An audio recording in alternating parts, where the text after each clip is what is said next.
It's something that's been touched on, and I think it's a big part of what made the film work. But the bait and switch style of Predator.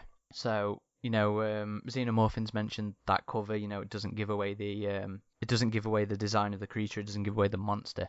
But in some of the earlier teaser trailers, you did know that something was coming. Some of the teasers are what was the line? Nothing like it has ever been seen on Earth before, stuff like that. So there was hints back in the marketing that it wasn't gonna be a straight up action flick like it presents itself. I will just say, I remember there's another sort of Alien Predator link here. I remember I was, this is high school age, and I think my friend had I think it was Die Hard or something like that. He had on videotape, and I was around his, and we were watching that after school or something like that. And he hadn't watched it in ages, so I think he'd completely forgotten that there was a trailer for Predator on it at the start, and because this wasn't DVD, you had fast forward through the adverts and that, but we were just watching them just for nostalgia, and we're it's Predator, and it was a trailer, and they clearly hadn't got the Alan Silvestri music for it, and it was a trailer for the original Predator, and they were using the music for Aliens on it.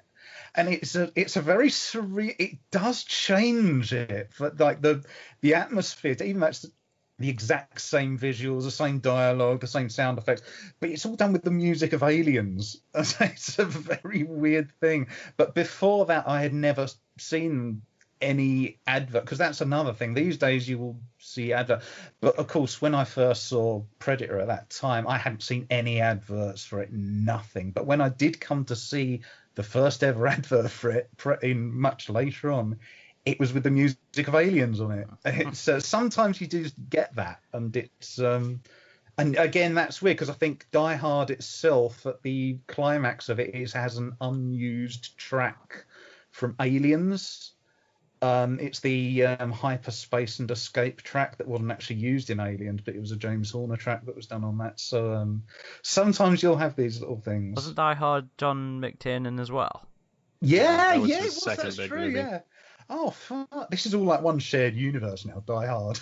Wait, me and Ridgetop were looking at some stuff on Wikipedia beforehand, just as a bit of a quick brush up. And one of the connections that we saw was that John McTiernan had worked on Rollerball. Yeah. The remake. And one of the actors in it is Oleg Tarkarov, who plays the Russian guy in Predators as well. So a nice little connection there. But I guess my question is more aimed at you and Mr. H for this one, because obviously me and Rich Top had some idea of the Predator beforehand. But that bait and switch style of the story, without you guys having seen the trailers, without you guys having these preconceptions with the other media, did the bait and switch work for you? Were you watching that like, this is an awesome action thing, and then shit, it switches and throws this fucking alien sci-fi. I hate calling it horror, because I don't really think of Predator as a horror, but it's sci-fi horror. It's definitely got horror moments in it. It's a sci-fi horror. Did that work for you? That switch around of the genres without knowing anything about it beforehand, was that effective as far as you're concerned? Yeah, no, I'm happy to say, yeah. I mean, to me, massively, it did. I mean, the way the film sets it up, you talk about bait and switch and things like that. The way the film kind of sets itself up is, I mean, this is just the way that I kind of describe the film, but it's the manliest film you could ever imagine, right? It's got guns, it's got Arnold Schwarzenegger. That just in and unto itself is like the manliest film, and it's massively action packed. The dialogue, everything, great. Awesome action film, and then the Predator shows up, and you're like, oh, okay, this has just got 10 times better. It for me anyway, it massively landed up, in my eyes. But yeah, I mean, I'll be curious to kind of see what you think on that Xenomorphine. Yeah, you're right. It's very very masculine. I mean, sometimes you watch it and you're thinking, that poor girl, she's going to die of testosterone poisoning. I wouldn't say, I mean, it gets there, you remember and you think back to it like it's bait and switchy, but it's not, when you actually watch it, it's not as bait and switchy as you think. I mean, it starts out, the only thing I actually remember from the director commentary on the DVD was John McTiernan, you're watching that bit at the start with the credit sequence where the ship comes from the stars, and he has like no recollection of even filming that. And he's just like, oh, wow, yeah, that works really well. Don't have any memory of it. But you have like that, and then it goes to, you have the thing with Dutch and Dylan, and they're riding their helicopters, and then you go, but then you have these moments where it's from something else's perspective, and it's not human, and it's that thermal vision thing. And when it's not that, you already have this thing early on when they're trekking through the jungle, but it's relatively early on where you see the crashed helicopter, and then it goes to that part where Billy, he's like, he used the machete on the local vegetation, he's drinking water, and then he just gets that sense of something, and there's skinned bodies, and then it enters the thing of he's the tracker, and he knows they were shooting all around, but Dutch is like, something is fucked up here, these are special forces guys, what were they doing? But you already know these are guys that have been skinned, and this is one of those things that adds to the palpable tension of it. You have Hawkins or one of the others saying, they skinned them. Why did they skin them? Because you get the sense these are very much like the Marines in Aliens. These are professional. These feel like real soldiers who have scenes from shit. And because you get that sense, you have these other characters, they have seen stuff. They're used to this stuff. And they are getting a little freaked out. They're thinking this is beyond just psychological tactics. But you get that stuff. And yeah, you have this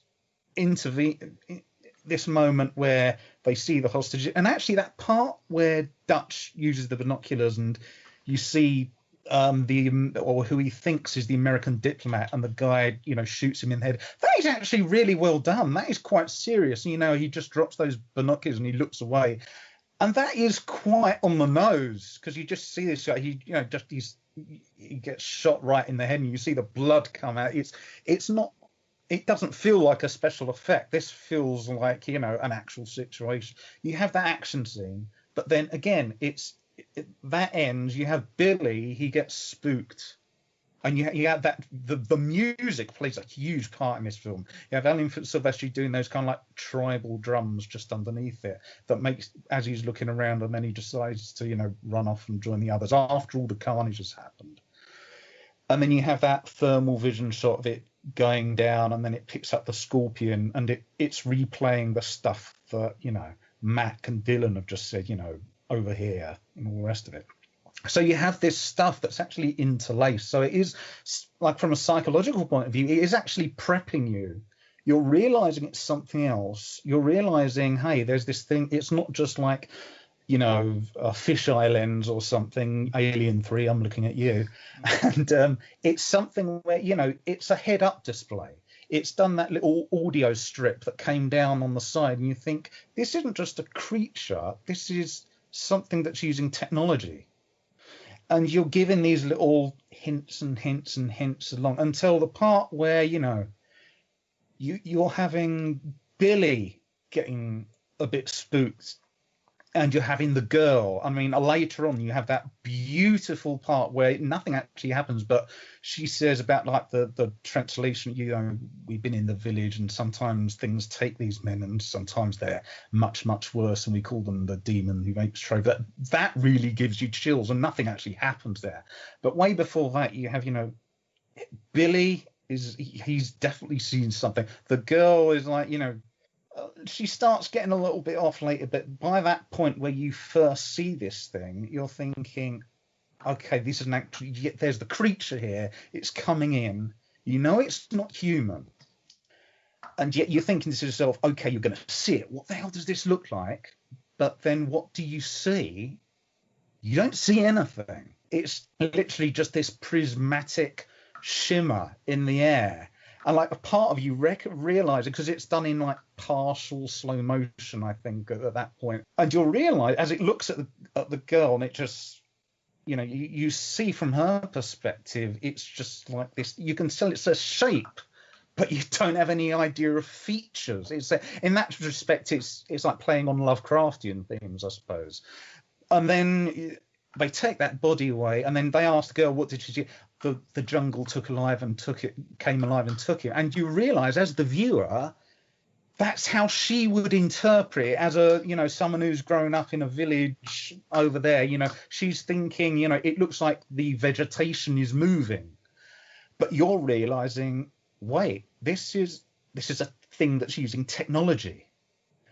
And you're going into it from that perspective because you're thinking, what does this thing look like? Oh, wait, what does it look like? And like in Alien, where they're using that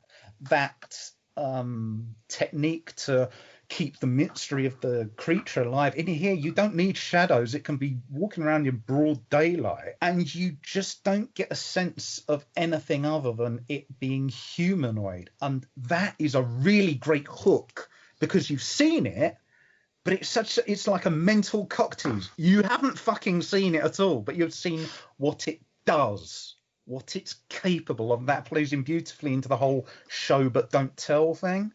So I think even though you have this bait and switchy thing about, you remember it as though the spaceship, and then there's all this action, and then the Predator comes in. It's not, because like with Alien, the Predator is always... The beauty of the first film is that the Predator is, after that point, it's always like a character in its own right in a scene, even if it's not actually in the scene. Yeah.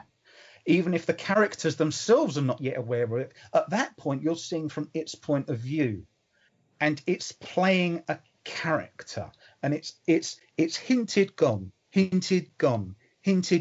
and by the time the guerrilla camp has already been fucked up and blown up, and they're like, yeah, let's go back to America.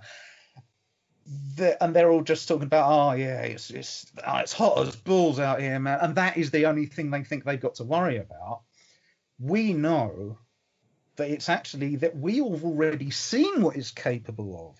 Although you might have kind of like started to forget it by that point. We know it's responsible for skinning a special forces team.